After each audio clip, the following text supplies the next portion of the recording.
अस्सलाम वालेकुम नाज़रीन, कश्मीर डिजिटल से मैं हूं आपका मेज़बान रोशन मुग़ल। आज मेरे साथ हमारे प्रोग्राम में मेहमान हैं खिज़र हयात अब्बासी साहब। खिज़र हयात अब्बासी साहब आज़ाद कश्मीर में इंग्लिश जर्नलिज़म के पानियर हैं और आज़ाद कश्मीर के एक उर्दू रोज़नामे के बानी एडिटर भी हैं और आप जियो और न्यूज़ के आज़ाद कश्मीर में पहले कोरेस्पॉन्डेंट भी हैं। तो खिज़र साहब से आज हम जानेंगे कि 11 फरवरी का दिन है, बहुत अहम दिन है कश्मीर की तारीख़ में। तो हम उनसे पूछेंगे कि इस दिन की क्या अहमियत है। जी खिज़र साहब, बताइए कि आज का दिन कश्मीरियों के लिए क्या अहमियत रखता है और आज के दिन कौन से अहम वाक़यात पेश आए हैं। शुक्रिया रोशन साहब। आज 11 फरवरी है। लाइन ऑफ कंट्रोल के दोनों जानिब कश्मीर के अज़ीम हुर्रियत पसंद, हुर्रियत रहनुमा मकबूल बट की बरसी है। ये वो दिन है जब 1984 में तिहाड़ जेल में इस अज़ीम कश्मीरी रहनुमा को फांसी की सज़ा दी गई और उनका जुर्म सिर्फ ये था कि वो बचपन से, जब से उन्होंने शऊर संभाला, वो कश्मीर की आज़ादी की बात करते रहे और उनकी 45 साल जो ज़िंदगी है उसकी सारी उस ज़िंदगी का निचोड़ ये है कि उन्होंने इसको अपनी ज़िंदगी अपनी वक्फ़ कर रखी थी तहरीक आज़ादी कश्मीर के लिए। मकबूल बट की शख्सियत को समझने के लिए मैं एक दो वाक़ात जल्दी से आपको बताता हूँ कि वो 18 फरवरी 1938 में मकबूजा कश्मीर के कुपवाड़ा ज़िला के जो तहसील हिंदवाड़ा है, वहाँ के त्रेगाम गांव में पैदा हुए और जब वो अपने गांव के करीब, अपने घर के करीब जो गांव का स्कूल था उसमें तालिब इल्म थे, तो उन्होंने वहाँ से कोई 4 साल या 5 साल की उम्र में वहाँ से अपने एक जिदोजहद का आगाज़ किया। और सबसे पहले ये हुआ कि वहाँ एक स्कूल में एक तकरीब थी स्कूल की, तो वहाँ पर बच्चों को 2 हिस्सों में तकसीम किया गया। एक तरफ गरीब बच्चों को जो मकामी थे उनको बैठाया गया और दूसरी तरफ जो है वो अमीर घरानों के बच्चों को बैठाया गया। तो इस पर उन्होंने प्रोटेस्ट किया उस कम उम्री में और उन्होंने वहाँ पर उस तकरीब में उनको भी इनाम मिलने वाला, तकसीम इनामात की तकरीब थी, तो इनकार कर दिया।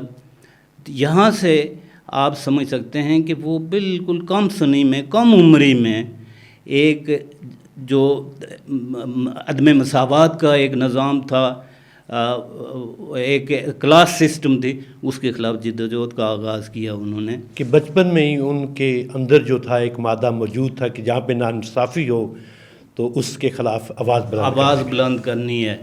बिल्कुल यही बात।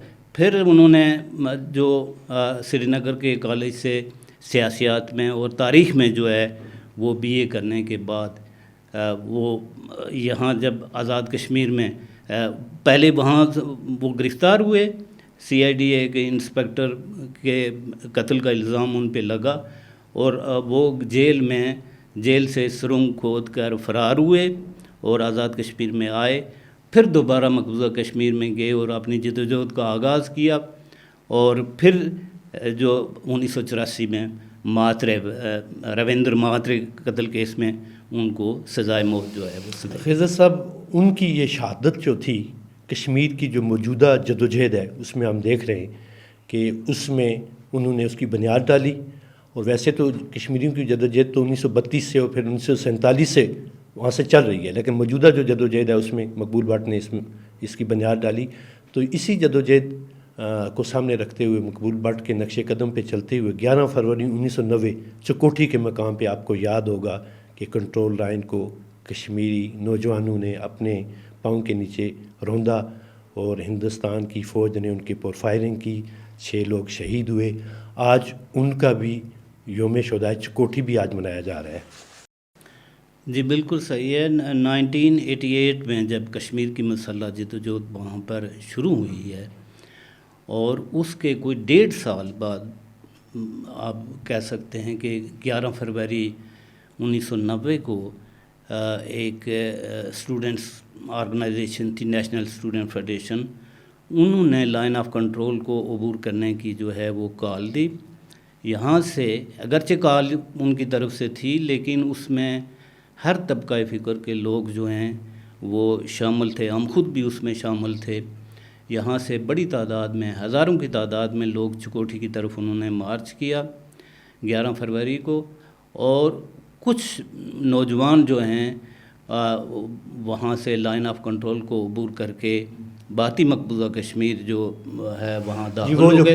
پل جو تھا، جی پل چکوٹھی کا جو پل ایل او سی کے جو نالے کے اوپر جو پل ہے، جی وہ کراس کر کے وہاں اندر چلے گئے، اور وہاں انہوں نے ایک جھنڈا بھی جو ہے وہ مقبوضہ کشمیر کے اندر لہرایا، اور واپس آتے ہوئے وہاں سے بھارتی فوج کی فائرنگ کے نتیجے میں ان کی شہادت جو ہے وہ ہو گئی. جو آخری جو وہاں پہ آخری بنکر تھا جو ہماری پاکستان آرمی کا، تو اس کے پاس ہم کھڑے تھے، تو وہاں سے جب انہوں نے کراس کیا، آگے بہت کانٹے دار جھاڑیاں تھیں وہاں سے پھٹتی، اس کے بعد جا کے وہ پل جس کا کوئی ایک ہی تختہ سلامت تھا لکڑی کا، اس سے انہوں نے کراس کیا، اور اس دوران فائرنگ انہوں نے کی. اس سے پہلے ہمارے پاکستان آرمی کے جو افیسر ایک ان کو کہتے رہے آگے نہ جائیں، دشمن ہے، لیکن نوجوان ہمارے بہت چارج تھے. جی نواز بٹ صاحب اس مرحوم جو ہیں وہ اس کی قیادت کر رہے تھے، اور پار سے پھر انڈین آرمی نے ان نہتے کشمیریوں پہ فائرنگ کی جنہوں نے اس خونی لکیر کو عبور کیا، روندہ اپنے پاؤں تلے، اور 8 لوگوں کو شہید کیا. بالکل آپ درست فرما رہے ہیں کہ یہ ایک اس کی بڑی ایک دلچسپ تاریخ ہے جو لائن آف کنٹرول کو عبور کرنے کی. یہ اس کی پہلی کال جو ہے 1958 میں دی گئی تھی، اور اس وقت جو ہے کے ایچ خورشید اور چودھری غلام عباس کی قیادت میں ہزاروں لوگوں نے جو ہے وہ لائن آف کنٹرول کو عبور کرنے کی کوشش کی تھی. پاکستان میں اس وقت فیروز خان نون کی حکومت تھی، اور انہوں نے بعد میں اس تحریک کو جو ہے وہ لائن آف کنٹرول کو عبور کرنے کی تحریک جو ہے وہ اس کو جو ہے وہ لوگوں کو سمجھا کر کے کہ اس کا نقصان نہیں ہے، اور جو مقصد آپ اچیو کرنا چاہتے ہیں کہ دنیا کی توجہ کشمیر کے مسئلے کی طرف مرکوز کرانے کا، وہ حاصل ہو چکا ہے. تو یہ ایک پہلی کوشش تھی جو ہوئی تھی. پھر دوسری بار جو ہے یہ 1990 میں ایک کامیاب کوشش ہوئی، اور آپ دیکھیں کہ 1990 کے بعد جو ہے 1992 میں جو JKLF نے جو ہے وہ اس کی کال دی تھی 11 فروری کو. پھر انہوں نے اسی سال مارچ میں جو ہے 30 مارچ کو جو ہے وہ دوبارہ کال دی، اور پھر 24 مجید وانی کی شہادت پہ بالکل. اور پھر جو ہے تیسری بار اسی سال 1992 میں پھر جو ہے وہ 24 اکتوبر کو جو ہاں جی نہیں 1993 میں ممتاز راٹھور صاحب نے وہ ایک الگ کال تھی.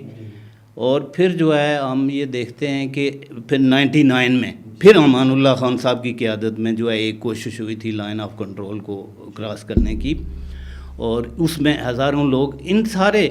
اچھا دلچسپ بات یہ ہے کہ پھر یہ سلسلہ رکا نہیں ہے. 2008 میں مقبوضہ کشمیر سے مارچ لائن آف کنٹرول کی طرف شروع اس وقت ہوا تھا جب یہ سری نگر جموں ہائی وے کو کچھ ہندو انتہا پسند تنظیموں نے بند کر دیا تھا، اور کشمیر سے جو فروٹ جاتا تھا دہلی میں اور انڈیا کے مختلف علاقوں میں، وہ فروٹ کے سیزن میں انہوں نے وہ بند کر دیا تھا.